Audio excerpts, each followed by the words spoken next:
Plus d'1 milliard de musulmans se prosternent et élèvent une prière à Allah 5 fois par jour. Chaque jour, une prière qui leur est donnée par Mohammed, leur prophète. Chaque jour, 5 fois par jour, ils font face à une roche noire dans la ville sainte, Mecca, et se soumettre à nouveau à la religion de l'islam. Chaque jour, ils se prosternent en tant que communauté partout dans le monde entier pour exprimer leur solidarité en tant que discipline de l'islam, dont Mohammed est leur prophète, le Coran est leur écriture sainte, et Mecca est leur ville sainte.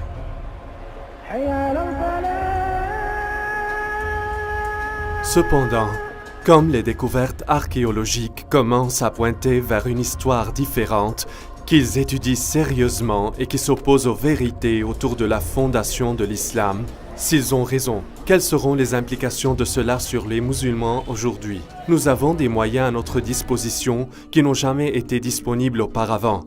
La technologie moderne nous permet de reconstituer les premières années de l'islam et de comprendre les données qui ont intrigué les histoires pour des années. À travers le monde entier, les universités, les musées et les bibliothèques mettent des livres et des manuscrits anciens sur le réseau Internet afin que les chercheurs puissent y accéder. Maintenant, nous pouvons accéder à ces anciens manuscrits avec seulement quelques clics sur la souris. Aujourd'hui, les académiciens et les amateurs peuvent vérifier avec précision via satellite les emplacements et les détails qu'auparavant nécessitent d'énormes dépenses et efforts. Aujourd'hui et pour la première fois, une nouvelle ère de recherche entourant la fondation de l'islam voit le jour et nous pouvons enfin regrouper les événements qui se sont déroulés réellement à la péninsule arabique il y a 1500 ans.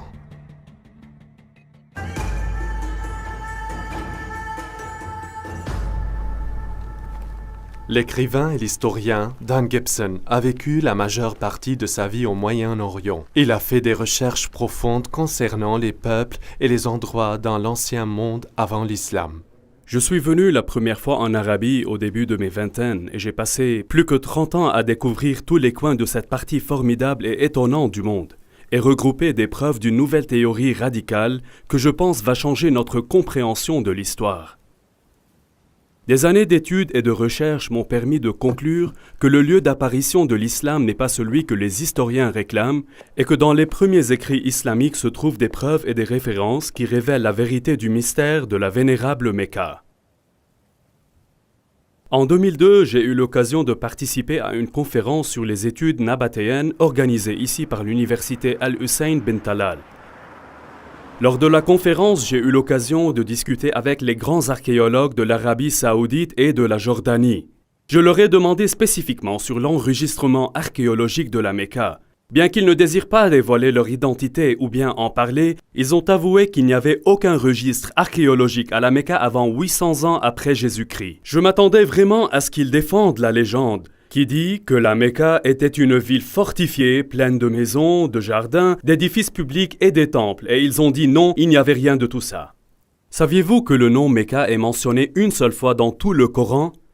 Les savants musulmans font le lien d'autres noms avec Mecca, des noms tels que le lieu de rassemblement interdit, ou la Sainte Maison, ou le lieu de Béka, ou pleurs. Tous ces termes sont universellement associés à Mecca aujourd'hui. Néanmoins, le Coran lui-même ne nous dit pas en autant de mots que ceux-ci réfèrent tous à Mecca. Les savants musulmans ne voient aucune raison de débattre cela, mais au cours des toutes dernières années, certains historiens ont posé de multiples questions. Ils ont noté que Mecca était un endroit inhabité et ne se trouve pas sur l'ancienne route des caravanes. Les gens ont imaginé que les caravanes transportaient des encens, d'épices et autres produits exotiques, mais selon des recherches contemporaines à l'époque de Muhammad, l'époque de l'encens était terminée depuis longtemps et les Arabes s'étaient engagés dans un commerce du cuir et d'habillement. À peine les éléments qui pourraient soutenir une grande ville qui a été décrite comme étant la mère de toutes les villes, mais aussi le centre de la route commerciale. Regardez cette carte. Où est-ce que toutes les routes commerciales se croisent? Il y a 3 endroits dans le nord de l'Arabie qui pourraient être considérés comme le centre de la route commerciale. Ce qui est intéressant est que Mecca n'était pas un point d'arrêt car il n'était même pas situé sur la route des caravanes. Dans ce film, nous allons voir pourquoi il y a un manque total d'archéologie à Mecca à partir de l'époque du prophète Mohammed, pourquoi les descriptions du Mecca ne se conforment pas avec le paysage et comment une ancienne guerre civile islamique avait altéré la vérité sur l'islam. Alors que les musulmans du monde entier croient que leur ville sainte et leurs dirigeants fondateurs vivaient tout à Mecca en Arabie Saoudite, Dan Gibson croit que la preuve effectivement indique ailleurs. Au cours de mes études d'histoire arabe, je suis tombé sur beaucoup de preuves qui ne pointent pas à Mecca, mais vers le nord de l'Arabie comme le lieu fondateur de tout l'islam. Jusqu'à présent, personne n'a jamais mis en question que Mecca est la ville sainte de l'islam. Chaque musulman croit qu'il devrait prier vers la roche noire à Mecca. Mais des années d'études et de nombreux voyages à toutes les parties de la péninsule arabique m'ont conduit à une nouvelle compréhension radicale de l'histoire islamique. Je crois que dans le processus de compréhension de l'histoire islamique, une erreur fondamentale a été faite. Ce ne fut pas un mensonge délibéré, c'était une malcompréhension de ce qui était arrivé au cours des années de fondation de l'islam. Alors plus tard, les écrivains islamiques ont corrigé ce qu'ils pensaient être une erreur dans les histoires précédentes, quand c'était en fait la vérité. Est-il possible que plus d'1 milliard de personnes qui suivent la religion de l'islam comprennent mal comment et où leur religion a commencé ?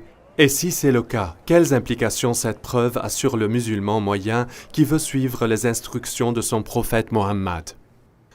Nous allons examiner une période dans l'histoire et un cadre que peu d'entre nous comprennent.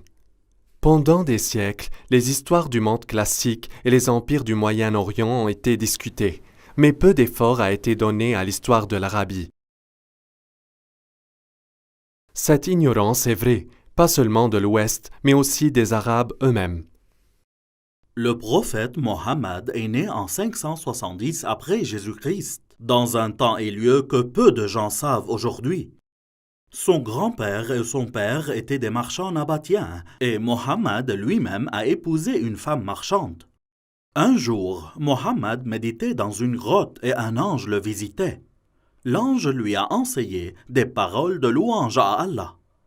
Plus tard, sa femme a convaincu Mohammed que c'était un ange vraiment, qu'il est appelé d'être le prophète de Dieu. Au cours de sa vie, il a eu beaucoup de visites de ce même ange, et chaque fois il y avait une nouvelle révélation. Ces révélations de l'ensemble de la durée de vie de Mohammed ont été groupées à ce que nous connaissons aujourd'hui, le Coran. Adel Shamari a étudié l'islam au collège islamique au Koweït. Au fil des années, lui et Dan ont formé une bonne amitié et ont souvent trouvé eux-mêmes attirés dans une profonde discussion sur la foi et de son histoire. Le message de Muhammad était « Il y a un seul Dieu et Muhammad est le dernier prophète de Dieu ». Ce qui laissait beaucoup des gens à Mecca furieux parce qu'il adorait d'autres dieux. Il adorait beaucoup d'idoles. Pour cette raison, les gens sont devenus en colère. La persécution a commencé contre Muhammad et sa minorité. Muhammad et ses partisans ont décidé de migrer vers Médine. Mohammed et ses partisans ont souffert de la persécution. Alors il fuit et quelques-uns de ses partisans à Médine. Cette ville s'est convertie à l'islam et Mohammed a établi un gouvernement là-bas. En fait, nous pouvons dater le calendrier musulman dès cette période de temps. Après, ses disciples ont commencé à attaquer les caravanes, en n'ayant plus de pouvoir et devenant nombreux, jusqu'à ce que finalement des gens se joignent à eux. Au point où ils sont devenus une présence militaire élargie, en fait à travers toute l'Arabie. Mohammed a donné sa vision de propager l'islam dans le monde entier. Cependant, il est mort de façon inattendue. Et à ce moment, les conflits conduisaient à des guerres civiles. Mais en dépit de ces différences et de ces divisions, il y avait le rêve continu d'étendre la foi au monde entier. Une grande partie de l'Afrique du Nord et l'Asie centrale sont devenues sous le règne de l'islam. Aujourd'hui, l'islam est la deuxième des plus grandes religions du monde. Aujourd'hui, partout dans le Moyen-Orient, quand les entreprises de construction veulent creuser pour une fondation, il devrait y avoir quelqu'un présent du ministère des Antiquités. Pas d'importance que vous soyez à Jérusalem, Damas ou Amman en Jordanie. N'importe où vous creusez, les chances sont que vous allez exposer un ancien site d'une certaine sorte. Dans la ville de Mecca en Arabie Saoudite, les développeurs ont creusé partout, élevé de grands bâtiments, des hôtels et des immeubles de grande hauteur. Mais à la surprise des archéologues, il n'y a pas des ruines d'une grande ville ancienne dans Mecca. La ville où Mohammed est né était une grande ville. Il n'a eu aucune difficulté d'élever un grand nombre d'hommes pour gérer de grandes caravanes et de marcher dans ses armées. Pas seulement elle a eu une importante population, mais elle était aussi une ville agricole. La ville Mecca a été connue sous le nom mère de toutes les villes dans le Coran. El-Qura est le nom en arabe. Elle implique une ville magnifique avec des ruines antiques et des murs de la ville. C'est une grande ville bien connue. Le prophète Mohammed aurait allé en avant pour ses affaires et voyagé loin jusqu'à ce qu'il atteigne les vallées de Mecca et les lots de ces vallées. Aïcha a mentionné comment l'un des hommes avait de nostalgie pour Mecca. Je l'ai voulu, mais j'ai passé une nuit dans la vallée, pleine de types d'herbes variées. Quand nous sommes venus à Mecca, nous avons vu une ville bénie avec de l'eau, des arbres, et en était ravis. Nous y sommes installés. Al-Bukhari parle d'un prisonnier qui mangeait des raisins alors qu'il était enchaîné avec du fer, et il dit « Ce ne fut pas le temps de fruits à Mecca ». Il est difficile de croire que ces choses ont été écrites à propos de Mecca. La zone autour de Mecca est rocheuse et déserte. Mecca atteint en moyenne moins de 10 cm de pluie par an. Ces températures extrêmement chaudes et ces conditions stériles rendent la cultivation de végétation très difficile et ainsi d'assurer la nourriture d'une grande population. Pourtant, la ville sainte de l'islam est décrite comme ayant des champs avec des arbres et des herbes et de la terre agricole, mais il n'y a pas de terre cultivable près de Mecca. Elle ne correspond pas aux descriptions anciennes. Ibn Ishaq a mentionné que les gens de Mecca étaient réticents à couper des arbres dans la zone sacrée. La présence d'arbres et de plantes dans les temps anciens peut être facilement testée par la présence de spores et de pollen dans le sol vieux intact. À ce jour, il n'y a aucune trace d'arbre ayant jamais existé dans l'ancienne Mecque. Un autre puzzle est que la ville de Mecca est manquante sur toutes les premières cartes de l'Arabie. On pourrait penser qu'une grande ville marchande en Arabie serait mentionnée sur les premières cartes, mais pas une seule carte montre Mecca avant le temps de l'islam. Au fil des ans, j'ai récolté des copies de nombreuses cartes anciennes de l'Arabie. Je les ai traduites diligemment. Mais je n'ai jamais trouvé Mecca mentionné une seule fois sur une carte avant l'islam. Saviez-vous que le nom de Mecque n'apparaît pas dans toute la littérature avant 740 après Jésus-Christ, 120 ans après la fondation de l'islam? Ne trouvez-vous pas mystérieux que pour les 120 premières années du début de l'histoire islamique, aucune des nations environnantes ne savait rien sur l'existence de Mecca? Comment une grande ville qui pourrait soulever des milliers d'hommes dans son armée, une ville qui avait l'agriculture, les arbres, l'herbe, les fruits et les raisins, peut être manquée par d'autres nations. Comment une grande ville avec des murs, des temples et des bâtiments publics n'existait pas dans les annales et d'autres nations. Surtout, il était une ville marchande qui a entrepris le commerce avec toutes les nations autour d'elle. Et le plus inexplicable de tout ça, c'est que quand nous allons à l'emplacement physique de cette ancienne ville, nous constatons qu'il n'y a pas d'enregistrement archéologique précoce. Il était un endroit insignifiant, même pas sur une route commerciale. Beaucoup d'historiens aujourd'hui sont venus à la conclusion que les informations de la fondation de l'islam sont tous des mythes. Il y a une différence entre ce que les dossiers islamiques nous disent et ce que les archéologues ont trouvé. Donc la conclusion que les documents islamiques sont tout simplement des mythes fabriqués. Durant mes années d'études, je suis devenu convaincu que les premiers enregistrements ne sont pas des mythes, mais ils réfèrent à un autre lieu qui correspond à l'ensemble de toutes ces descriptions.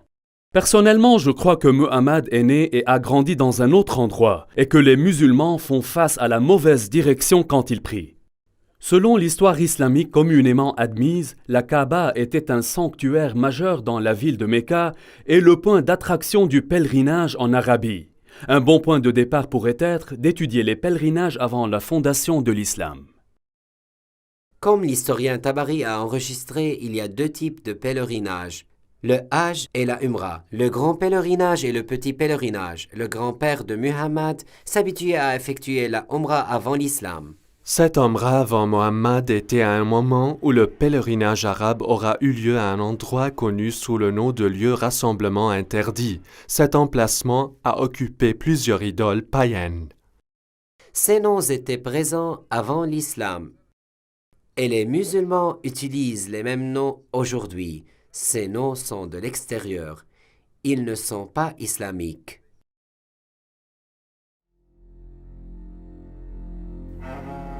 Pour que nous puissions comprendre ce qui s'est passé dans l'Arabie pré-islamique, nous devons comprendre l'importance des lieux saints dans l'ancienne Arabie. Depuis les temps anciens, les religions du Moyen-Orient ont considéré les dieux comme régionaux plutôt que comme universels. Les lecteurs modernes de l'histoire ont longtemps été influencés par les concepts grecs et romains du panthéon des dieux et ont parfaitement échoué à réaliser l'importance que les anciens Arabes donnaient aux dieux des régions spécifiques. Pour les anciens Arabes, il y avait des dieux qui vivaient en Mésopotamie, des dieux qui vivaient en Égypte et les dieux qui vivaient en Grèce et ainsi de suite. Les marchands arabes qui traversaient une zone respectaient les dieux locaux. Ils ne sont pas opposés aux dieux de différents endroits. Ils étaient opposés à la représentation d'un dieu sous forme humaine ou animale. Ils ont préféré utiliser des formes géométriques. Par exemple, ici, il y a un dieu sous la forme d'un bloc et là-bas à la forme d'un triangle. Chacun de ces dieux était considéré comme un dieu local et doit être respecté lors du passage à travers leur territoire. Une telle vision de la religion conduit naturellement à accepter les territoires et les lieux comme étant sacrés aux dieux spécifiques. Ainsi, la zone autour d'un temple, comme une vallée particulière ou lieu du désert lointain, pourrait être considérée comme sacrée. Il aurait un quartier où les gens se rassemblent, même avec leurs ennemis, et être en sécurité, parce que la violence a été interdite dans le pourtour sacré. Quand les touristes entrent dans la beauté majestueuse de Wadi Rum, ici dans le sud de la Jordanie, ils sont si souvent pris par l'exquise beauté de cette vallée et par les montagnes escarpées à qui il manque un temple, celle-ci ayant été dédiée à la déesse Lat ou Alat, comme certains l'appellent. Ce temple nabatéen avait une zone sacrée. Il était situé en face du temple avec les montagnes délimitant la zone sacrée. Avant l'islam, les Arabes ont été divisés en plusieurs groupes. Ils croyaient en plusieurs dieux et souvent se sont combattus entre eux sur les questions tribales. La seule chose qui les unissait était le pèlerinage à un ancien lieu de rencontre. Le Coran appelle ce lieu Masjid al-Haram, ou le lieu de rassemblement interdit. Masjid signifie rassemblement et se traduit mosquée aujourd'hui. Avant l'islam, il n'y avait pas de mosquée. Donc, le masjid était tout simplement un lieu de rassemblement. Lieu de rassemblement interdit était un lieu sacré de refuge et de sécurité où les activités régulières cessent et la violence est interdite. Le concept de haram ou interdit est très important dans l'islam. Masjid al-Haram est mentionné dans le Coran et était dans la ville sainte de l'islam. Toute la zone autour Masjid al-Haram était une zone interdite. Allah a fait Mecca un sanctuaire sacré, et il était un sanctuaire avant et sera donc après. Aucun n'est autorisé à déraciner ses arbustes ou de couper ses arbres ou de chasser son jeu. Nous avons donc deux descriptions complètes de la ville sainte d'origine de l'islam. Il était un endroit haram où le meurtre était interdit et était au centre du pèlerinage pour de nombreux siècles avant la fondation de l'islam. Maintenant, regardez ici. Une grande partie des graffitis trouvés dans tout le Negev et le sud de la Jordanie a été écrite par des gens en pèlerinage à la ville antique de Petra dans le sud de la Jordanie. Des milliers de personnes ont gratté leur nom et leur message sur les rochers en faisant leur chemin vers Petra pour le pèlerinage. Cela crée un problème pour nous. Mecca est inconnu dans les cartes et dans la littérature avant et pendant la naissance de l'islam. Les descriptions telles que le centre de la route commerciale, la mère de toutes les villes et le point focal de l'ancien pèlerinage ne correspondent pas du tout. Comment pouvons-nous résoudre ce problème? La réponse vient naturellement de l'islam lui-même. Aujourd'hui, la Qibla dans toutes les mosquées est tournée vers la Kaaba. Il y a une place dans la mosquée appelée Mihrab où l'imam se lève et mène les croyants. Mais dans les premiers jours, il n'y avait pas de Mihrab. Au lieu de cela, il y avait un mur qui fait face à la direction de Qibla. L'ensemble du bâtiment se dirige vers la Kaaba. Dans l'islam, il est universellement compris que la Qibla est vers Mecca en Arabie saoudite. Personne ne remet en question la direction de la Qibla aujourd'hui. Cependant, le Coran dit aux musulmans, ils ont une Qibla. Le texte du Coran ne donne pas le nom de la ville à laquelle la prière a été initialement faite. Il ne mentionne que Masjid al-Haram ou lieu de rassemblement interdit. Les musulmans croient qu'ils priaient initialement vers Jérusalem. Selon des sources islamiques, en 624 après Jésus-Christ, Muhammad a changé la Qibla vers Mecca. Muhammad a révélé donc cela dans la sourate 2 du Coran. Nous avons nommé la Qibla à vous. En fait, c'était un changement important, sauf à ceux guidés par Allah. Allah ne ferait jamais votre foi sans effet. Maintenant, nous allons vous tourner vers une Qibla qui doit vous plaire. Tournez votre visage dans la direction de la mosquée Masjid al-Haram, où que vous soyez. Tournez vos visages dans cette direction. En tant qu'historien de la péninsule arabique, je me suis toujours intéressé à trouver le lieu de l'original Qibla. Dans quelle direction Muhammad priait-il avant que la Qibla n'ait été changée? Était-ce Jérusalem comme certains le prétendent? Était-ce la Syrie comme certains le prétendent? Ou était-ce une toute autre direction? Si nous avions à faire cette étude il y a 100 ans, il aura fallu une quantité incroyable de travail et de recherche. Nous aurions à parcourir le monde à la recherche des anciens sites pour trouver les premières mosquées de l'islam. Maintenant, en quelques instants, nous pouvons faire ce qui d'habitude prenait toute une vie. Google Earth nous permet d'examiner les sites de l'espace et les sites web comme ArcNet qui peuvent nous transmettre les résultats de toutes les recherches faites par des centaines d'étudiants et des professeurs. Nous pouvons examiner les structures en fonction de divers critères. Nous choisissons les bâtiments islamiques, on les organise par date dans une liste chronologique, ensuite on détermine quand ils ont été construits et vérifier la direction de leur Qibla pour déterminer quand elle a changé. Déterminer la direction de Qibla n'est pas une science exacte. Certaines des premières mosquées comme celle-ci n'étaient pas exactement des carrés. Alors les chercheurs doivent trouver le mur de la Qibla et projeter de 90 degrés à partir de ce mur. Parce que les premiers bâtiments ne sont pas carrés, nous ne pouvons pas utiliser les parois latérales ou les parois arrière.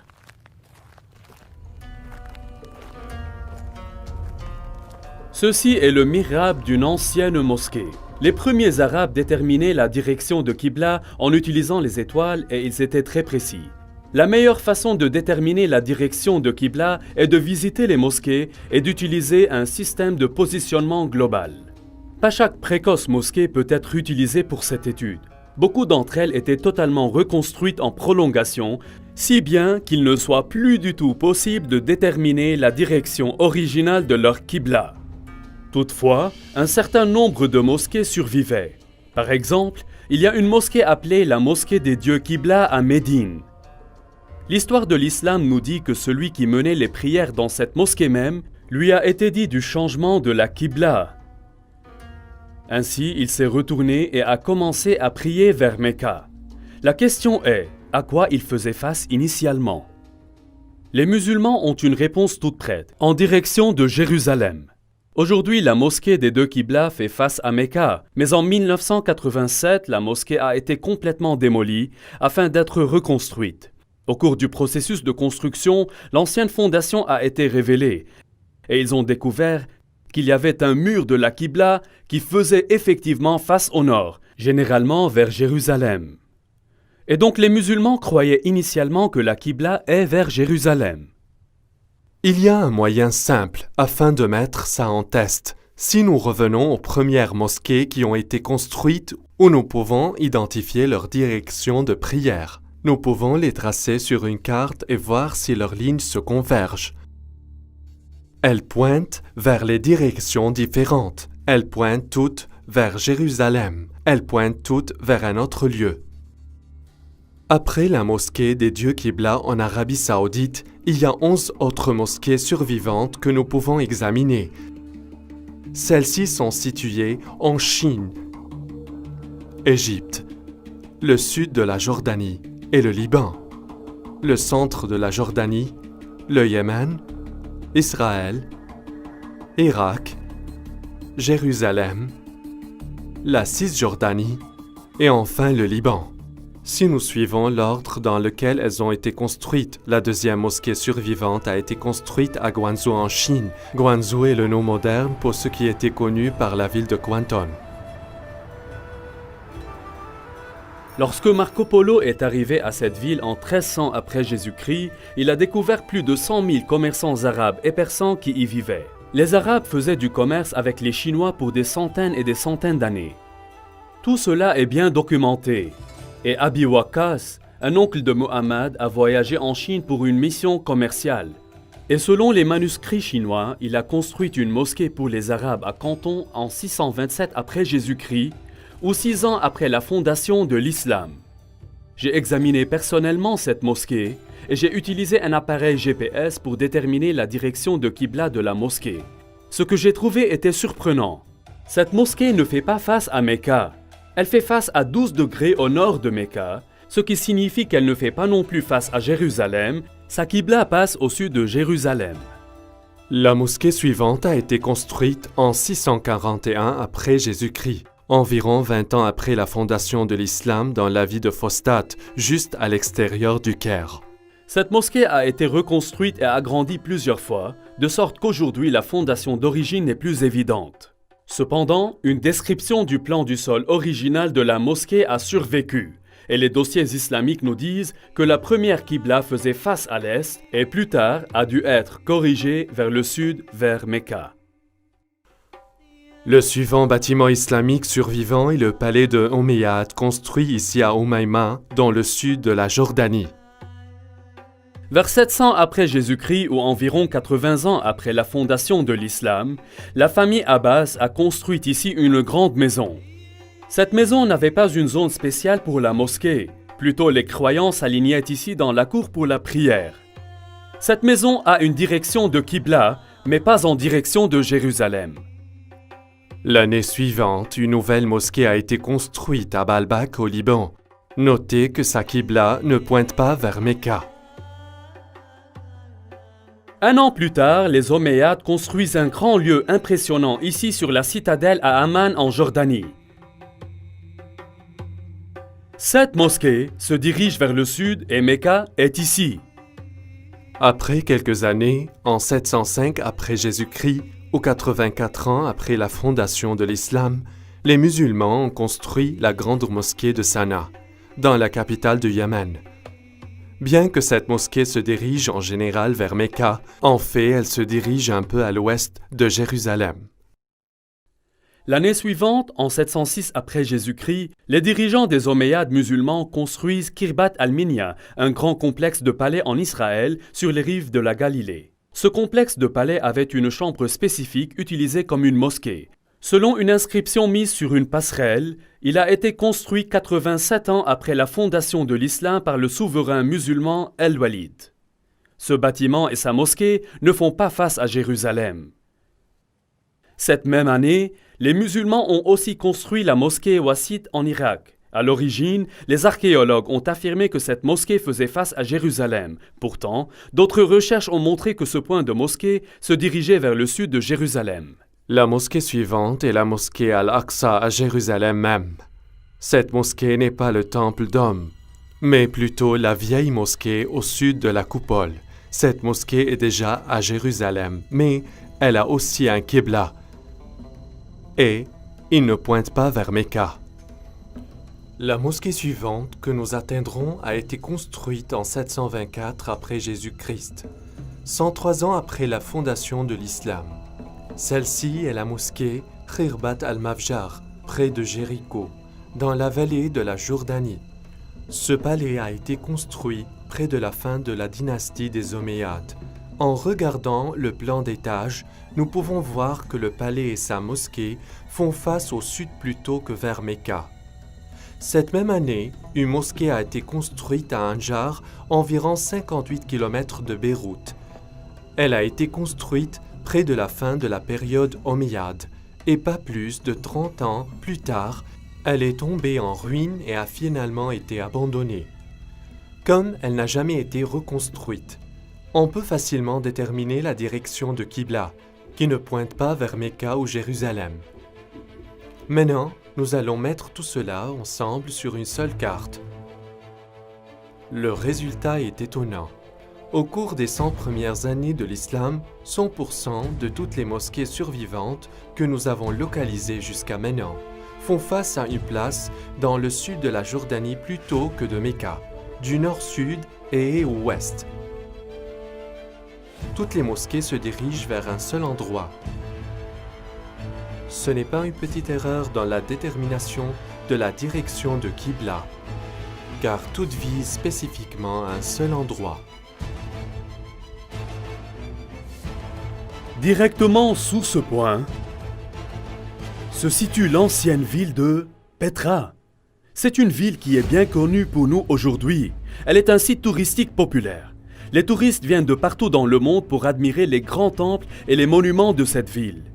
Serait-ce que Petra est la mère de toutes les villes décrites dans le Coran? Elle a été au centre des anciens pèlerinages arabes. Alors Petra pourrait être aussi le lieu de naissance de Mohammed et la ville fondatrice de l'islam. Dan, c'est étrange. Vous dites que c'est Petra, mais Bukhari dit que c'est Jérusalem. Que devons-nous penser? Comment pouvons-nous accepter cela quand Bukhari dit que c'est Jérusalem? Chaque bon musulman me dit que les musulmans se sont habitués à prier en faisant face à Jérusalem. Ils le savent parce que Bukhari leur a dit ça. Et je suis d'accord. Bukhari dit que c'était Jérusalem. Mais Bukhari a écrit cela 200 ans après Muhammad. Et il l'a écrit plus de 100 ans après que le changement de Qibla a eu lieu. Il n'est donc pas un témoin oculaire, il est tout simplement le collecteur de ce dont les gens se souviennent, et il a noté en fait plusieurs idées contradictoires qui circulaient à cette époque-là. Alors que certaines personnes ont été en train d'offrir la prière du matin à Quba, un homme est venu et a dit « Un ordre coranique a été révélé à l'apôtre d'Allah ce soir, qu'il doit faire face à la Kaaba à Mecca. Alors vous aussi, vous devez tourner vos visages vers elle. » À ce moment, leur visage était vers la Syrie.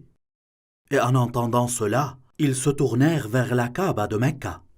Je crois que Muhammad, tout en vivant dans Médina, il priait en se dirigeant au nord vers Petra, qui était dans la province romaine de Syrie. Au moment où Bukhari recueillait ces histoires, les gens avaient oublié Petra, et tout le monde se souvenait que leurs grands-parents priaient vers la Syrie. Dan, le Coran nous dit que Masjid el-Haram est en Mecca. Alors, où est l'emplacement réel? Ceux qui apportent l'argument à propos de Mecca posent un point intéressant. Je suis d'accord que dans la littérature islamique, le nom Mecca est synonyme de la première ville sainte de l'islam. Lorsque Muhammad était un jeune homme, les gens ont décidé de reconstruire la Kaaba. Dans les décombres, ils ont trouvé plusieurs blocs de construction avec des inscriptions écrites en syriaque, la langue des Nabatéens. Et ils ont trouvé un juif qui pourrait leur traduire. « Je suis Allah, le Seigneur de Mecca.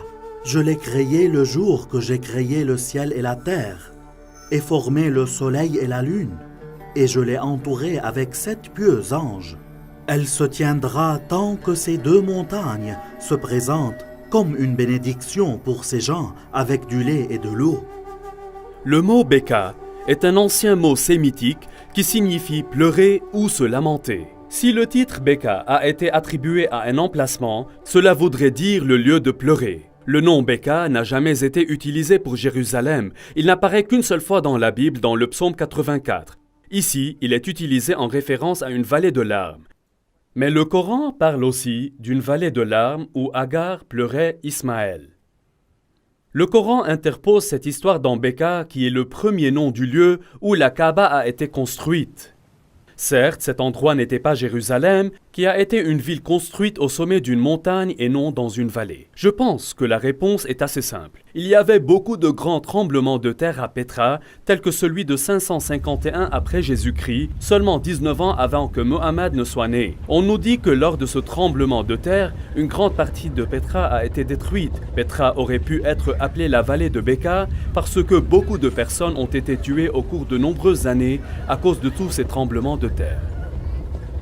Si Petra est la ville sainte de l'islam, alors il devrait y avoir des preuves de la tribu de Mohammed et Quraysh autour de Petra.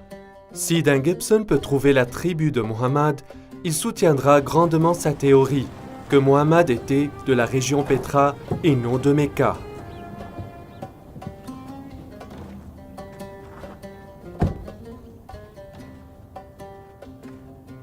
Il y a longtemps, celle-là a été connue comme la ville de Awar ou Oumema, comme elle est connue aujourd'hui.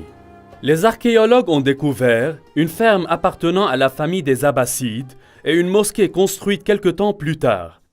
Quand les musulmans de l'Irak actuel ont vaincu les Omeyyades de Damas, ils voulaient un membre de la famille de Muhammad pour soutenir et légitimiser leur révolte.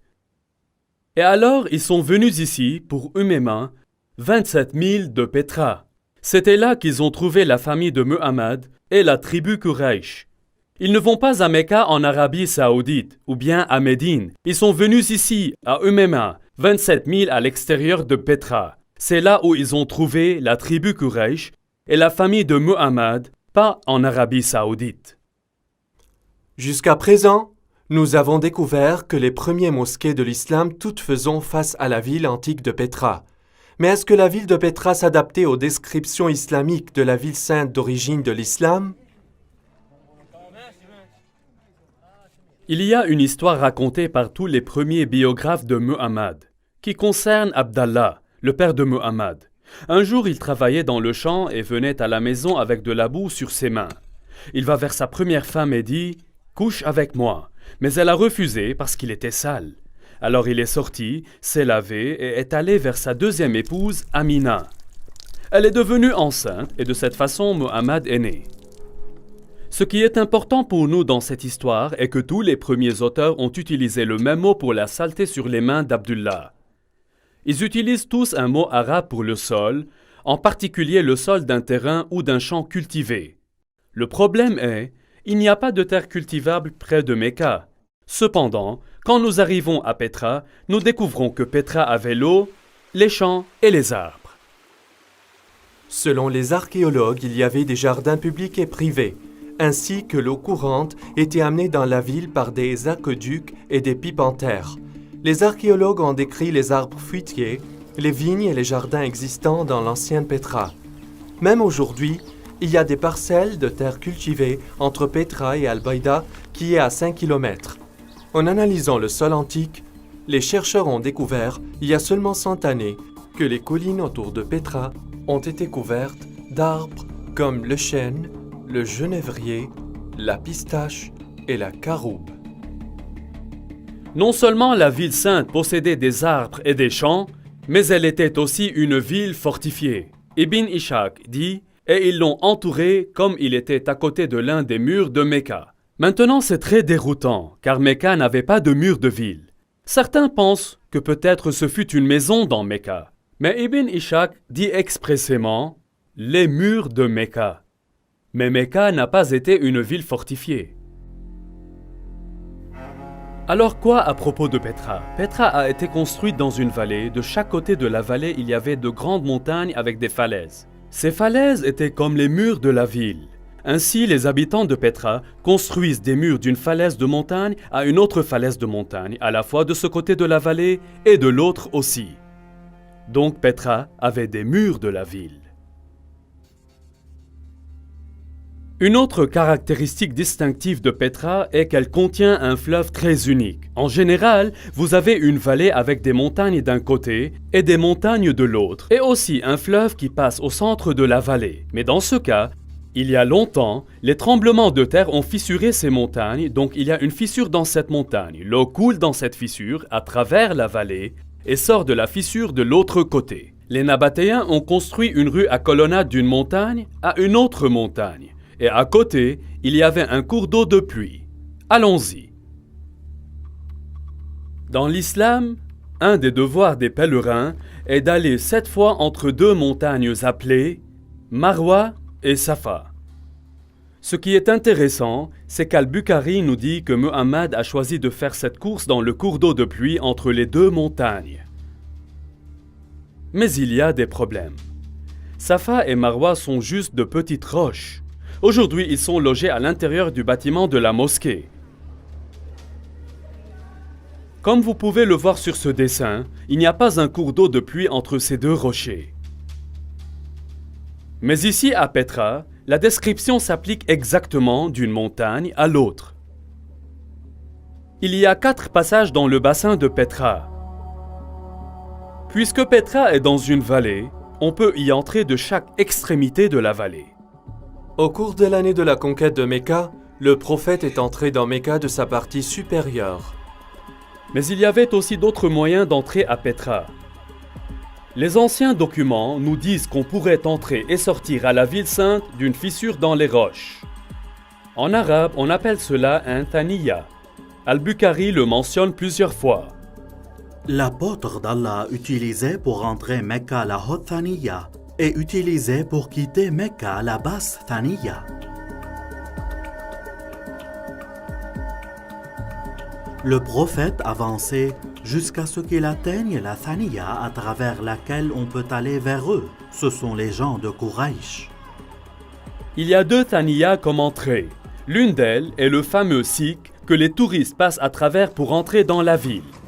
L'autre est loin de la rue à colonnade et mène au labyrinthe de canyons qui finissent par vider dans le Wadi Araba au-dessous de la mer Morte. Petra a également de nombreux temples. Là-bas, il y a ce qui est connu aujourd'hui par le temple des lions ailés ou le temple d'Al-Uzza. Derrière moi, ce qui est connu aujourd'hui sous le nom de Kasr al-Bint ou bien le temple du dieu Dushara. Cette courte chaîne de montagnes ici était la maison du dieu et ici dans le cœur des montagnes est le temple de ce dieu Al-Dushara. Maintenant, Ibn Hisham nous raconte une histoire très intéressante. Au début de l'histoire islamique, seules quelques personnes ont converti à l'islam à cette époque. Un d'entre eux était un homme connu sous le nom d'Al-Tufail ben Amr de Mecca. Il a accepté l'islam dans l'un de ses voyages. Et une fois rentré chez lui à Mecca, sa femme a également décidé d'accepter l'islam. Al-Tufail dit alors à sa femme de se rendre au temple de Dushara et se purifier là-bas. Dans la zone sacrée, il y avait un filet d'eau où elle pouvait se laver. Elle l'a fait et rentra chez lui et a appris à propos de l'islam.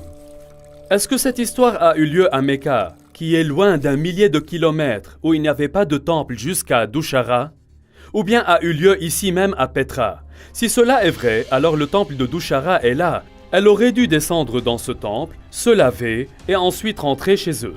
Y a-t-il un temple à Dushara à Mecca en Arabie Saoudite? Non, il n'y a pas de temple, pas de fissure dans la roche, pas un courant d'eau, pas de mur de la ville, pas d'herbe, pas d'arbres, rien. Tout se trouve ici à Petra.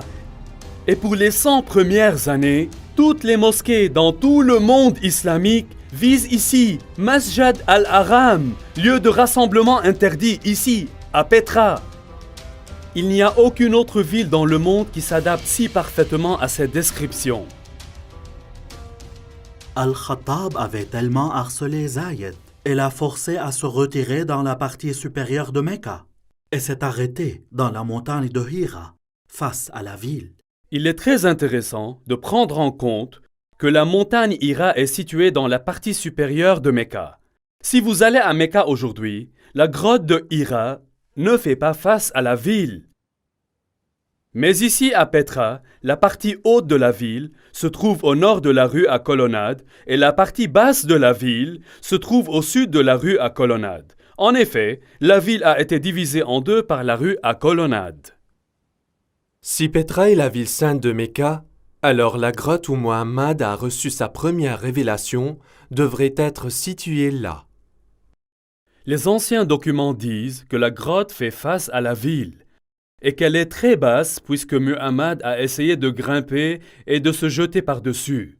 Si tel est le cas, je pense connaître la place, mais nous devrons aller là-bas.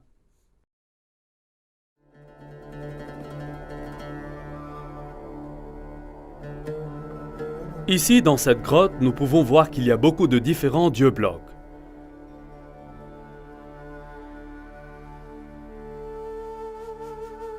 En haut, il y a un grand symbole croissant.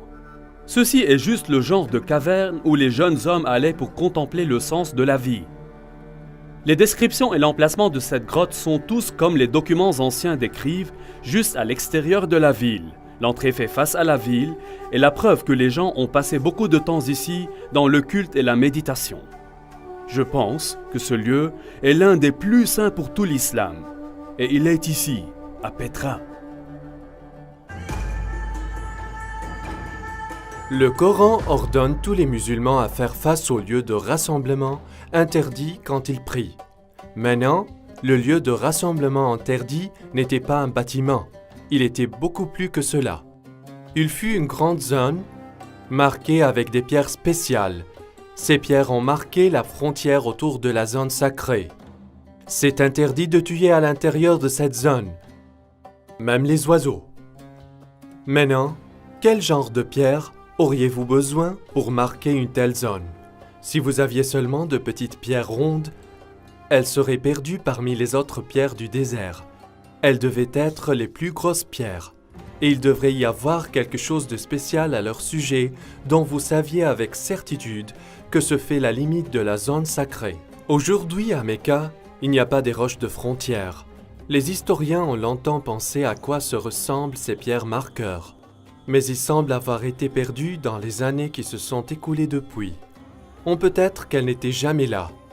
Si Petra est la ville sainte d'origine de l'islam, alors bien sûr les pierres spéciales ne seraient pas à Mecca. Elles seraient à Petra. Il y a une caractéristique sur Petra qui est absolument fascinante. Chaque fois que les touristes viennent à cette ville, ils passent par un certain nombre de pierres cachées, connues sous le nom Rocher Djinn. Ceci est un nom de fantaisie qui leur est donné par les bédouins locaux. Ce qui est très intéressant est qu'il y a plus de 20 de ces grosses pierres carrées marquant toutes les entrées de la ville. Est-ce possible que ceci marque le sanctuaire interdit? Peut-être que c'est la raison qu'elles ne sont pas situées à Mecca?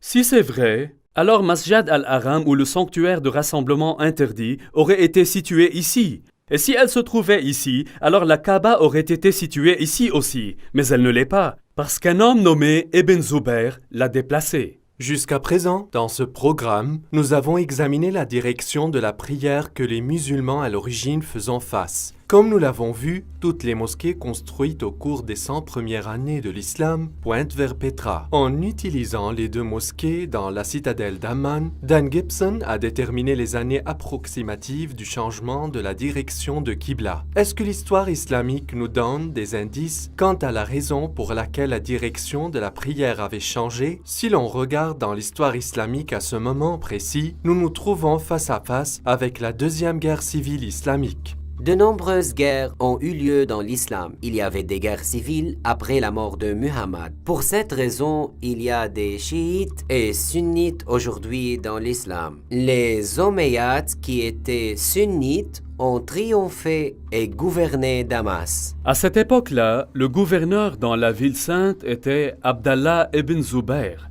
Il a été malheureux particulièrement. Pour lui, la ville sainte était la ville la plus importante de l'islam, la mère de toutes les villes. Mais les dirigeants omeyyades ont choisi Damas comme la nouvelle capitale et beaucoup de gens étaient mécontents de la corruption et des luttes intestines à Damas. En 683 après Jésus-Christ, environ 64 ans après la fondation de l'islam, Ibn Zubayr se déclare lui-même calife dans la ville sainte et c'est ainsi qu'a commencé la deuxième guerre civile islamique. Les Omeyyades ont fortement réagi et envoyé une armée contre la ville sainte. Ibn Zubayr a ensuite fait une chose choquante. Il a détruit la Kaaba, l'ancien sanctuaire saint de l'islam. Ibn Zubayr avait démoli le sanctuaire Kaaba jusqu'à ce qu'il l'ait nivelé au sol et a creusé sa fondation. Puis, il a placé la pierre noire à côté d'elle dans une cage en bois et une bande de soie. Les Omeyyades se sont battus contre Ibn Zubayr et ses compagnons. Mais après 40 jours, les nouvelles sont arrivées. Le calife à Damas est décédé. Maintenant, les Omeyyades généraux ont insisté que la bataille n'était pas terminée, mais qu'ils doivent retourner à Damas afin qu'un nouveau calife puisse être établi. Les membres de la famille royale des Omeyyades étaient venus à la bataille aussi, et ils ont insisté qu'ils doivent retourner à Damas sous la protection de toute l'armée. Donc toute l'armée s'est avancée. Le problème que nous avons ici est une question de temps. Les dossiers islamiques sont tout à fait clairs que, lorsque le calife est mort, son fils âgé de 13 ans règne à sa place. Al-Tabri, volume 20, nous dit spécifiquement que son fils a survécu seulement 40 jours après la mort de son père, avant que lui aussi ne soit tué. Pendant ce temps, toutes les armées de la ville sainte retournaient à Damas. Maintenant, une armée en mouvement lent aurait pris plusieurs jours pour couvrir le trek de 1400 km à travers le désert de Mecca en Arabie Saoudite pour arriver à Damas en Syrie. Si l'armée pouvait se déplacer de 20 000 par jour, il leur fallait encore 43 jours. Lorsque vous ajoutez le temps qu'a pris le messager pour apporter le message, le temps qu'il a fallu pour l'armée à décider de revenir et de se mobiliser, et aussi la marche de 43 jours, tout simplement il n'y a pas assez de temps. Mecca est trop loin pour être crédible.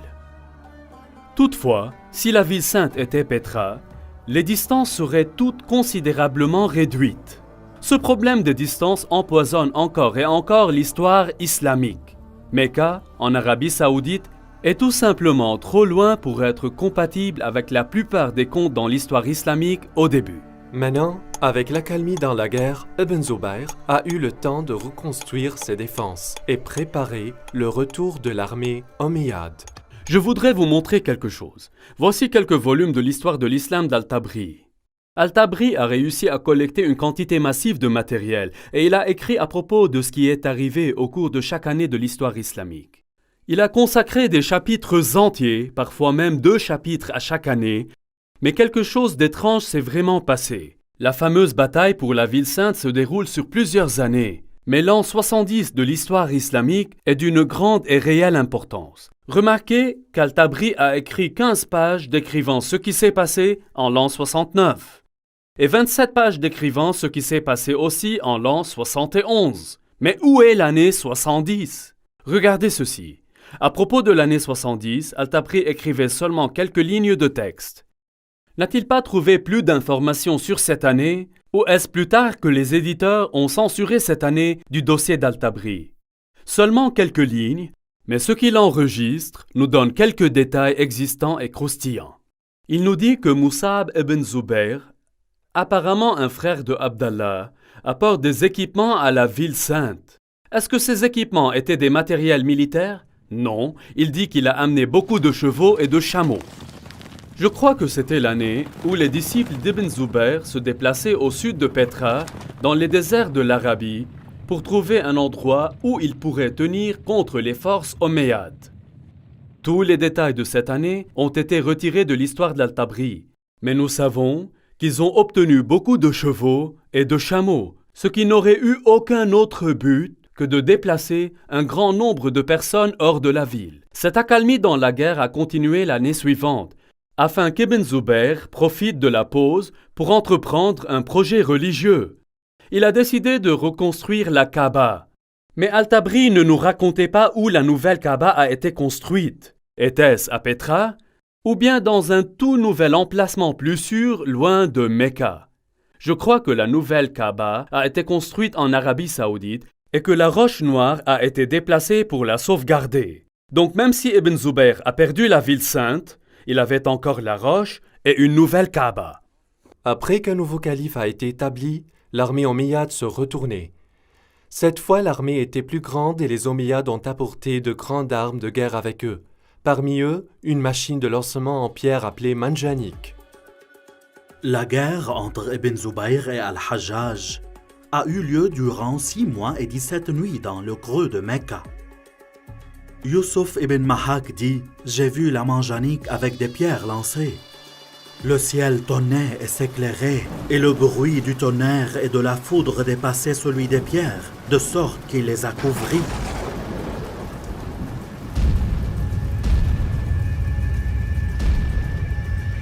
Pendant les combats, Ibn Zubayr se réfugia dans un bâtiment en ruine à côté de la Kaaba et cela a commencé une autre bataille qui accomplissait la destruction de la zone Kaaba de la ville sainte.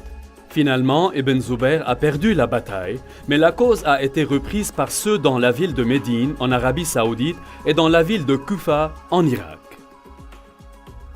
Je crois que pendant ce temps, le monde islamique a été jeté en lice. Est-ce qu'il faut prier vers Petra ou bien vers Mecca? Le grand empire islamique avait été divisé en deux. À l'origine, les Omeyyades ont gouverné Damas et ils priaient vers Petra. Mais ils ont été vaincus dans la bataille et maintenant la partie orientale de l'empire a été gouvernée par les Abbassides qui ont tous construit leur mosquée tournée vers Mecca.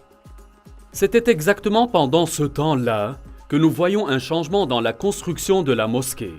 Avant cela, chaque nouvelle mosquée construite faisait face à Petra. Mais maintenant, pour la première fois, quelques-unes des nouvelles mosquées ont commencé à faire face à Mecca en Arabie Saoudite. Mais le problème existait encore. Qu'est-ce que vous faites avec les vieilles mosquées? Elles ont été construites face à Petra. Ce fut durant cette période que les mosquées ont commencé à accrocher un panneau sur le mur pour indiquer la direction de la prière. Il a été dit sous le règne d'Uthman que le calife a ordonné que les signes s'affichent sur les murs des mosquées de Médine, ainsi que les pèlerins pourraient facilement identifier la direction vers laquelle ils avaient besoin d'adresser leurs prières. Ceci est un développement vraiment très intéressant, parce que jusqu'à ce moment, les mosquées ont été construites pour faire face au mur de la Qibla et ils ont fait face à la ville sainte. Pourquoi auriez-vous besoin d'introduire un signe, à moins que la direction de la prière n'ait changé? Autour de ce temps, après 89 ans de la fondation de l'islam, une niche a été soudainement introduite dans la structure de la mosquée pour indiquer la direction de la prière. Ce créneau a été ajouté à des bâtiments plus anciens et également incorporé dans les nouveaux bâtiments. Aujourd'hui, le créneau est la norme dans toutes les mosquées, mais il n'a pas été à l'origine. Il n'y avait pas de niche jusqu'à ce que la direction de Qibla ait changé. Dans la guerre civile, les Omeyyades encore priaient vers Petra, mais les rebelles dans la ville sainte, à Médine et à Kufa, choisissent de prier vers la nouvelle Qibla en Arabie Saoudite. Lorsque les armées de Kufa rencontraient Ibn Zubayr, Bujair ibn Abdallah al-Musli disait: « Louange à Dieu qui nous a testés avec des chaînes, et vous a testés en nous donnant le pardon. Ibn Zubayr, nous sommes des gens qui se tournent vers la même Qibla que vous. » Quelle étrange phrase! Nous sommes des gens qui se tournent vers la même Qibla que vous. Les historiens musulmans se disputent que cela signifie que c'est la même Qibla que tous les autres. Mais maintenant que nous avons découvert des preuves du changement de Qibla en ce moment même, cette phrase prend une signification particulière. Les habitants de Kufa se joignent à Ibn Zubayr en acceptant son Qibla. C'est essentiel pour comprendre une partie de ce qu'il va avoir lieu plus tard. Même si Ibn Zubayr était finalement tué et semblait perdre la guerre civile, la ville de Kufa jouait un rôle majeur dans le développement de la nouvelle dynastie abbasside et Kufa devenait un centre théologique et un lieu pour copier le Coran. Dans le monde islamique, les choses ont été un gâchis. Non seulement les musulmans étaient divisés politiquement, ils ont été divisés religieusement encore, obéissant au souhait d'Allah, comme c'est révélé pour le prophète Mohammed qui était au cœur même de l'islam. Deviez-vous obéir à Mohammed et le Coran et faire face au lieu de rassemblement interdit à Petra ou prier en se dirigeant vers la maison sacrée La Roche Noire, qui est en Arabie Saoudite? Jusqu'à présent, Dan Gibson a tracé les mosquées existantes depuis le 1er siècle de l'islam et elles pointent toutes vers Petra en Jordanie. Alors, que dire à propos des mosquées du 2e siècle de l'islam? Est-ce qu'elles pointent toutes ainsi vers Petra? Voici où les choses commencent à devenir intéressantes. Au cours de mes études, j'ai découvert que les mosquées construites au cours du 2e siècle de l'islam pointent dans des directions différentes. C'est ce que j'appelle le temps de la confusion. Après 102 ans de la fondation de l'islam, la mosquée de Oumar a été construite dans le sud de la Syrie, dans l'ancienne ville de Basra. Comme vous pouvez voir, l'orientation de la mosquée ne pointe pas vers Mecca, mais il est clair qu'elle ne pointe pas également vers Petra aussi. 5 ans plus tard, les musulmans au pouvoir ont construit un palais en Syrie connu sous le nom de Qasr al-Ir el-Gharbi. Ceci est un dessin du plan du palais et la mosquée dans le coin du complexe. L'ensemble du complexe semble faire face à quelque part entre Petra et Mecca. Quelques années plus tard, le palais Qasr al-Khair al-Sharqi a été construit à environ 100 km au nord de Palmyre. Si nous examinons le plan sol des bâtiments du palais, nous remarquons que le palais et sa mosquée ne semblent pas alignés ni à Mecca ni à Petra. Encore une fois, ils pointent entre les deux. Est-il possible que quelque chose était arrivé et a obligé les constructeurs de ne pas vouloir choisir ni Petra ni Mecca? Alors, ils ont pointé la Qibla entre les deux. Nous pouvons voir sur la carte que la Qibla se dirige exactement entre les deux villes. Il n'est pas une légère erreur de calcul, mais une volonté délibérée d'éviter à la fois Petra et Mecca. Nous devons donc trouver une réponse ailleurs pour expliquer ce changement. 109 ans après la fondation de l'islam, une mosquée a été construite à Bangor, au Pakistan. Comme toutes les autres mosquées de la période, elle avait seulement un mur de la Qibla sans niche. Cette mosquée a cependant fait face vers Mecca, en Arabie Saoudite. Ici, nous avons la première mosquée que nous pouvons identifier comme pointant vers Mecca. Il peut y avoir eu d'autres construites qui n'existaient plus. Mais cette mosquée est importante, car elle est la plus ancienne mosquée survivante que nous pouvons vraiment dire qu'elle fait face à Mecca en Arabie Saoudite. Et ce qui est étonnant, c'est qu'elle a été construite environ 100 ans après la mort de Mohammed. Ceci est très récent pour les historiens musulmans et il va causer à l'histoire islamique traditionnelle toutes sortes de problèmes. L'un des bâtiments les plus importants de notre étude se trouve ici sur la citadelle d'Amman en Jordanie. Ce palais omeyyade a été construit environ 122 ans après la fondation de l'islam. Maintenant, si vous vous souvenez, nous avons regardé une mosquée omeyyade construite ici. Cette mosquée pointe directement vers Petra. Mais quand ils ont construit le palais, la direction de son Qibla était directement vers Mecca. Il apparaît donc clairement que la direction de Qibla a changé dans la période entre la construction de ces bâtiments et la construction de ce palais. Cela nous aidera à déterminer comment et quand le changement de direction de Qibla a été fait. Rappelez-vous qu'il était lors de la construction de ce palais que le nom Mecque apparaît d'abord dans la littérature partout.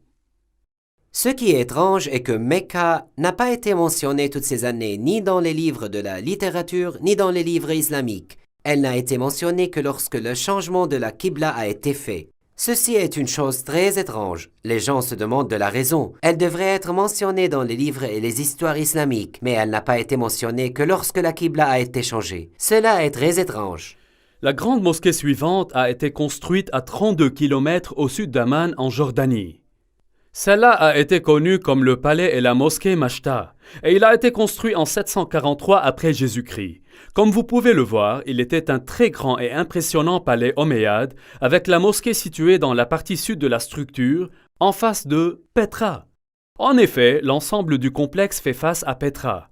Ce qui rend cela intéressant est qu'il semble que l'islam est maintenant divisé en plusieurs groupes. Il y avait les traditionalistes qui ont construit leur mosquée comme celle-ci, face à Petra, mais il y avait des réformateurs dont les mosquées faisaient face à Mecca, et il y avait d'autres qui ne sont pas dans les deux groupes, et ils ont refusé de choisir l'une de ces qiblas. Pendant ce temps, un changement important a eu lieu dans l'histoire islamique. Les dirigeants omeyyades de l'islam à Damas ont été vaincus par les Abbassides de Koufa. En 754 après Jésus-Christ, le nouveau calife Al-Mansour a commandé la construction d'une toute nouvelle capitale de l'Est, en choisissant Bagdad en Irak comme son site. La nouvelle ville a été construite sur un plan spectaculaire. Contrairement à la forme aléatoire commune de la plupart des villes du Moyen-Orient, elle a été construite dans un grand cercle. Les concepteurs ont présenté une zone nouvelle et ont utilisé la cendre pour dessiner le plan de la ville sur le terrain avant la construction. La ville, qui a été achevée en 767 après Jésus-Christ, était de 2 km de diamètre. Comme vous pouvez le voir sur ce dessin, la principale mosquée de la ville n'avait aucune niche indiquant la direction de la prière. Cela devait venir plus tard. Un mur a été utilisé comme mur de la Qibla et ce mur se dirigeait directement vers Mecca, comme toutes les autres mosquées construites à partir de ce temps par les dirigeants abbassides. Si cela est vrai, Alors le prophète Mohammed et les 4 premiers califes qui ont bien guidé dans l'islam et les princes omeyyades suivants, qui ont gouverné l'islam de Damas, priaient tous vers la ville de Pétra. Mais à la fin du règne des Omeyyades, quelque chose est arrivé et a obligé les constructeurs de changer la direction de leur mosquée. Quelques-uns faisaient face à Pétra, quelques-uns à Mecca, et certains ont choisi d'être neutres et visent entre les deux. Cela a créé un problème pour la moitié occidentale de l'islam. Les gens de l'Ouest étaient encore fidèles aux Omeyyades antérieurs. Donc, le monde islamique est maintenant divisé en deux. Les dirigeants abbassides en Irak qui contrôlaient la partie orientale de l'Empire et les princes omeyyades qui contrôlaient l'Afrique du Nord et l'Espagne. Ceci est un moment important dans l'histoire islamique parce que les Omeyyades en Espagne s'épanouissaient dans la culture et commençaient à construire des bâtiments magnifiques et impressionnants. Les constructeurs en Espagne avaient un problème. Traditionnellement, les Omeyyades tout priaient vers Pétra. Mais, comme nous allons le voir, quelque chose de terrible s'est arrivé. Les futures mosquées ne feront plus face à cette direction. Leurs ennemis, les Abbassides, priaient maintenant vers Mecca en Arabie Saoudite. Donc, ils ne voulaient pas choisir cette direction de la prière. Alors, que devraient faire les Omeyyades ? En examinant les mosquées construites par les Omeyyades d'Espagne, j'ai découvert un développement plus surprenant. Ces constructeurs n'ont choisi ni Pétra ni Mecca. Maintenant, comme nous l'avons vu, certains des constructeurs du Moyen-Orient ont choisi de pointer leur qibla entre les deux villes. Mais les constructeurs en Afrique du Nord et en Espagne ont décidé de faire quelque chose de complètement différent. Au fil des années, les historiens ont toujours été intrigués par ces mosquées. Leur qibla semble pointer vers quelque part en Afrique du Sud. Mais toutes les mosquées africaines et espagnoles soulignaient légèrement des endroits différents. Tout semble réellement très confus. Cependant, lorsqu'elles sont portées sur une carte, nous pouvons voir que les mosquées d'Afrique du Nord et d'Espagne ont toutes les qiblas parallèles à une ligne tracée entre Pétra et Mecca. Donc, plutôt que de choisir Pétra ou Mecca, ils ont choisi de faire leur qibla parallèle à une ligne tracée entre les deux villes. Tous les musulmans savent que Mecca est en Arabie Saoudite, mais vous dites que Mecca est à Pétra. Sur quoi avez-vous basé pour aboutir à cette théorie? Quelle est votre orientation et preuve pour ça, monsieur Dan? Nous savons que Mecca est en Arabie Saoudite. Alors sur quelle base vous dites ces choses? Si vous n'êtes toujours pas convaincu, je veux vous montrer quelque chose d'autre. Vous souvenez-vous quand nous avons discuté de la deuxième guerre civile islamique? Ibn Zubayr se barricade dans la ville sainte et l'armée syrienne omeyyade l'entourait et la gardait pendant 4 mois. Au cours du mois d'octobre, les Syriens ont apporté une catapulte jusqu'au mur de la ville où ils ont lobé les rochers tout droit dans les lieux saints de l'islam. Comment est-ce possible? Normalement, les gens vivaient derrière les murs de la ville. Une catapulte écrasait tout simplement les maisons des gens. Mais dans ce cas, on dit que la catapulte a frappé les lieux saints de l'islam dans le centre de la ville. Comment est-ce possible? Eh bien, ici à Pétra, il y a une caractéristique unique. Pétra avait des murs au nord et au sud. Les murs de la ville ont traversé la vallée. Mais au nord, les murs n'atteignaient pas tout le long du chemin vers le canyon, car il y avait un cours d'eau qui traversait le canyon. Je crois que les Syriens ont apporté leurs catapultes tout droit dans la rivière asséchée, à l'endroit où ils pourraient lancer les rochers au cœur même de la ville pour attaquer la Kaaba et les lieux saints de l'islam. Les archéologues de l'université Brown ont creusé ici à Pétra depuis de nombreuses années. Le projet était d'excaver ce qui est connu comme la région du Grand Temple. Comme ils découvraient le temple, Dan était surpris de trouver des preuves qui ont soutenu sa théorie. L'une des caractéristiques intéressantes de ce bâtiment est que les gens ont construit des défenses ici contre les attaques. Vous voyez dans cet endroit, ils ont fermé cette porte-là afin qu'ils puissent se défendre. Ce qui est arrivé après le tremblement de terre en 551 après Jésus-Christ. On peut dater les défenses, ici même, par les tuiles qui ont été utilisées dans la construction de ces moyens de défense. Cependant, il n'y a pas de bataille enregistrée à Pétra pendant ce temps-là. Mais nous savons ce qui est arrivé au cours des années de la fondation de l'islam. Mais ce n'est pas la seule preuve que nous avons. Au cours de toutes les fouilles, les archéologues ont découvert plus de 400 pierres catapultées.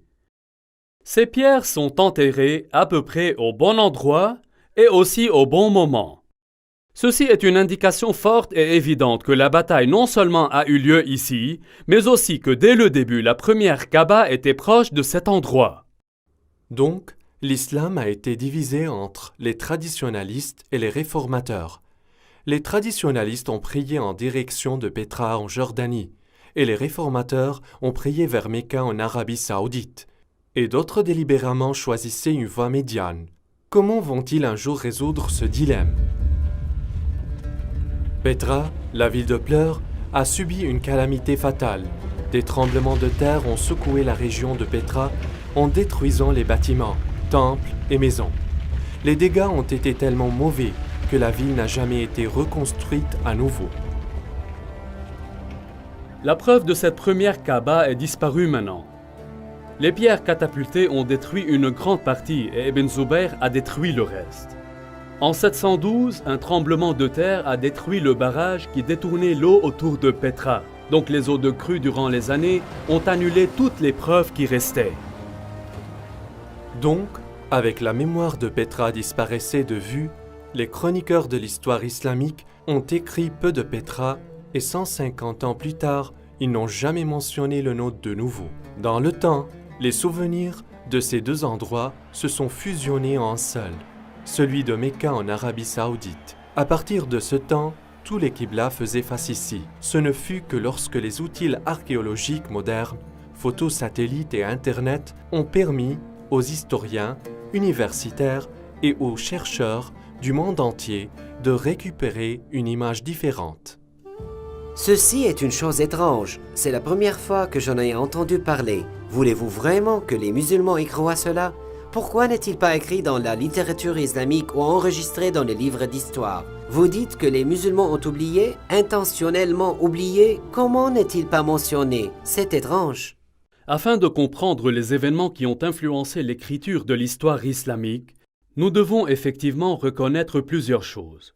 Premièrement, c'est ma conviction qu'il y avait un vide littéraire dans l'Empire islamique au début, créé par les musulmans zélés qui ont détruit des livres et des manuscrits, effacé des inscriptions, brûlé des bibliothèques et détruit toute la littérature, sauf le Coran, qui était un ensemble de pièces collectées çà et là et des révélations données par Muhammad. Cette destruction de documents écrits par les forces islamiques a été bien documentée. Un élément de preuve est une lettre de 640 après Jésus-Christ du calife à général Amrou, le chef des armées musulmanes en Égypte, qui a demandé à calife que doit-il faire avec les milliers de manuscrits qu'il a trouvés dans les entrepôts en Alexandrie. La réponse du calife a été enregistrée et connue depuis des siècles.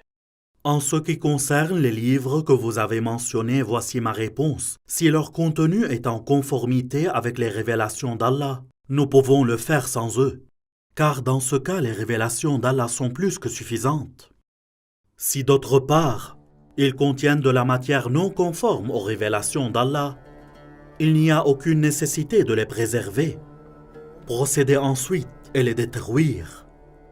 L'écrivain musulman Ibn al-Kifti nous dit que les livres ont été distribués aux bains publics d'Alexandrie où ils ont été utilisés pour nourrir les poêles qui ont gardé les bains tout à fait réchauffés. Ils disent qu'il a fallu 6 mois pour brûler toute cette matière. Eutychius, le patriarche de Constantinople, a enregistré qu'il y avait 4000 bains qui ont reçu des livres de la bibliothèque d'Alexandrie.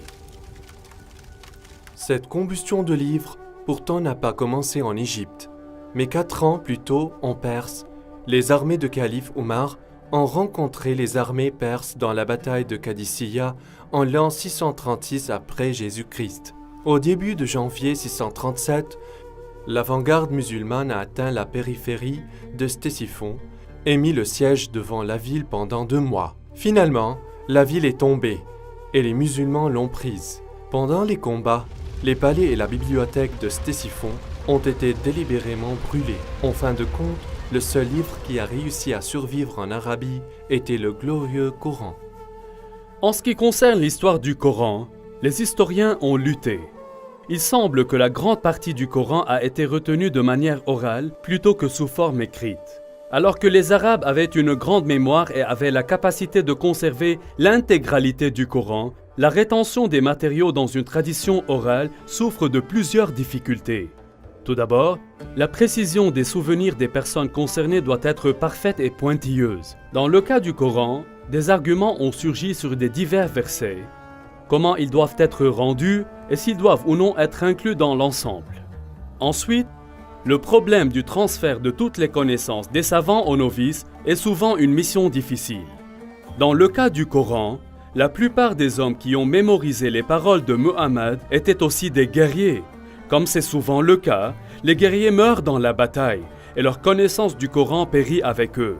Ceci est amplement illustré dans la bataille de Yamama, quand on estime que 450 hommes qui avaient mémorisé le Coran ont été tués. Hudayfa bin al-Yaman est venu chez Uthman au moment où le peuple de Damas et le peuple de l'Irak ont été en guerre pour conquérir l'Arménie et l'Azerbaïdjan. Hudayfa avait peur parce que les gens de Damas et de l'Irak avaient des différences dans la récitation du Coran. Alors il dit à Uthman, « Ô chef des croyants, sauvegardez cette nation avant qu'ils se diffèrent sur les révélations. » Ainsi Uthman a envoyé un message à Hafsa disant, « Envoyez-nous votre manuscrit du Coran afin que nous puissions compiler les matériaux coraniques dans des copies parfaites et retourner le manuscrit à vous. » Hafsa l'a envoyé. Ensuite, un groupe d'hommes se réunit pour créer une nouvelle copie du Coran. Uthman dit aux 3 hommes de Quraysh, « Si vous n'êtes pas d'accord, écrivez-le dans le dialectique de Quraysh, car le Coran a été révélé dans leur langue. » Lorsque plusieurs copies ont été écrites, Uthman a renvoyé le manuscrit original à Hafsa. Ensuite, il a envoyé à chaque spécialiste musulman une copie de ce qui a été écrit et il a ordonné que tous les autres matériaux coraniques écrits dans les manuscrits ou même aussi dans des copies entières soient brûlés. Et la combustion continue. Cette fois, même des matériaux coraniques ont été brûlés.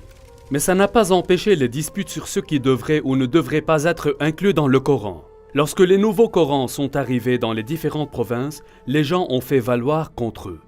Saïd ben Tabet a dit, « Un verset de la sourate Ahzab a été manqué en copiant le Coran, et j'avais l'habitude d'entendre l'apôtre d'Allah le réciter. Donc nous en avons cherché et trouvé avec Khuzayma bin Tabit al-Ansari. » Ces 5 ou 6 copies étaient maintenant les seuls Corans dans tout l'Empire musulman. L'ordre qu'a donné Uthman de brûler tout autre matériel coranique a fait disparaître tous les Corans partout, sauf quelques-uns qui ont été soutenus par les gouverneurs régionaux. En effet, tous les livres non musulmans ont été détruits, et les musulmans ont détruit tous leurs propres livres et leurs œuvres écrites, à l'exception des 5 ou 6 exemplaires. Rappelez-vous que l'Empire islamique à cette époque, tendu de l'océan Atlantique à travers le Moyen-Orient, arrivant jusqu'en Afghanistan, et il y avait seulement 5 ou 6 exemplaires du Coran dans tous ces millions de kilomètres carrés. Voilà ce que je veux dire quand je parle d'un vide littéraire. Beaucoup plus tard, une fois que les Abbassides ont pris le contrôle de l'Empire islamique, ils ont reconnu ce vide littéraire et ils décident de le corriger. Le problème était qu'ils avaient l'intention de produire une version abbasside de l'histoire islamique. Donc tous les documents produits et écrits sous le contrôle abbasside reflètent la dernière version politiquement correcte de l'histoire abbasside. Tous ces histoires et hadiths, sur les 250 ou plusieurs années précédentes, ont été collectés, copiés et distribués. Ces livres qui ont été écrits plus tôt ont été détruits ou modifiés par les écrivains postérieurs qui ont trouvé des erreurs en eux. Sous la domination abbasside religieuse écrasante, les projets scientifiques et universitaires ont été entrepris. Les dirigeants abbassides encourageaient le développement scientifique qui ne présentait pas seulement les premières années de l'islam dans une bonne forme, mais pourrait également confirmer leur droit de gouverner l'Empire. Au cours de cette période de temps, nous trouvons que les grands historiens islamiques écrivaient leurs traités d'histoire et ils éditaient également les contes antérieurs. Par exemple, nous n'avons pas la biographie originale d'Ibn Ishaq de Muhammad comme Ibn Hisham, qui avait corrigé ce que les Abbassides appelaient des graves erreurs dans le compte rendu original. Après l'édition d'Ibn Hisham, le reste des grands historiens islamiques ont commencé à écrire leur histoire et nous avaient présenté une histoire islamique adaptée en fonction de la vision du monde politique et religieux des souverains abbassides à leur époque. Est-il possible que les musulmans soient aujourd'hui victimes d'une couverture abbasside? Est-ce que les abbassides détournent délibérément les musulmans loin de leur lieu de rassemblement interdit à Petra, comme le commande le Coran, et les faire prier vers le rocher noir, qui est maintenant à Mecca? Est-ce que les musulmans continuent d'être trompés par la propagande abbasside? Je crois que l'étape a été créée lorsque les dirigeants musulmans ont regroupé au début les différents morceaux du Coran.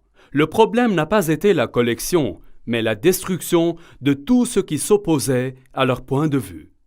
Il y a une grande diversion entre la pensée occidentale et musulmane.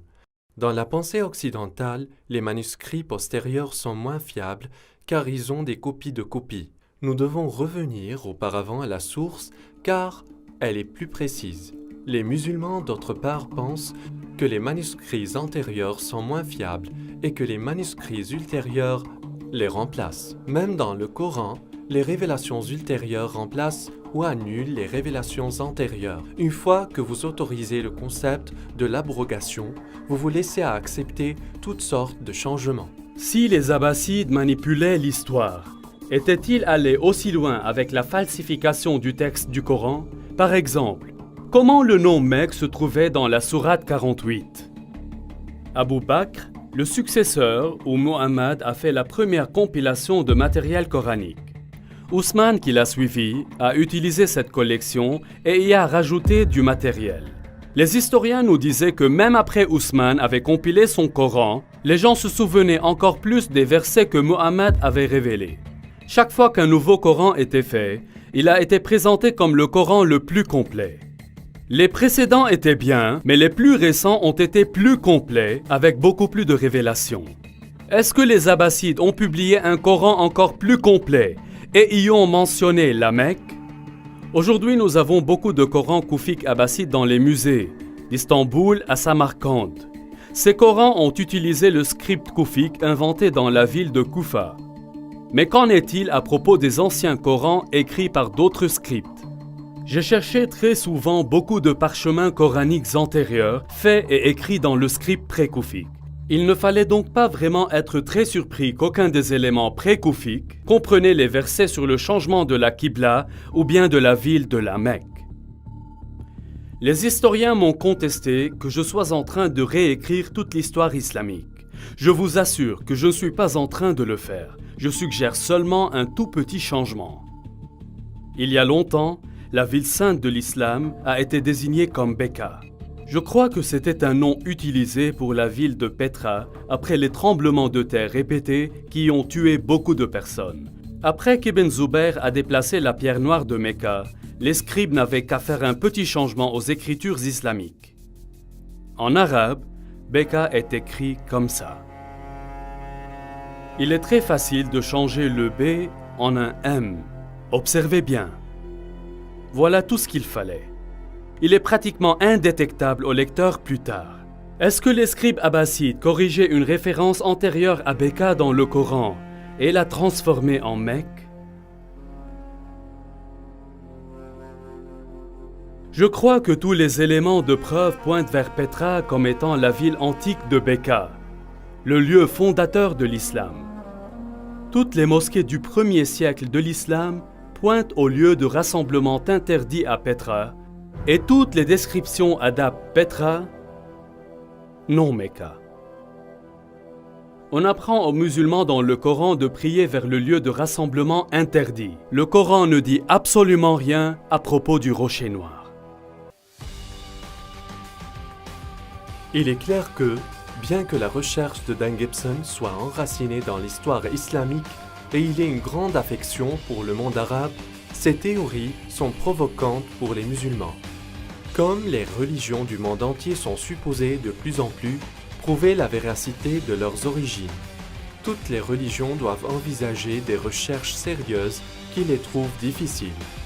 L'islam a besoin de se demander s'il est possible que plus d'1 milliard de personnes ont été trompées par la propagande abbasside concernant comment et où leur religion a commencé.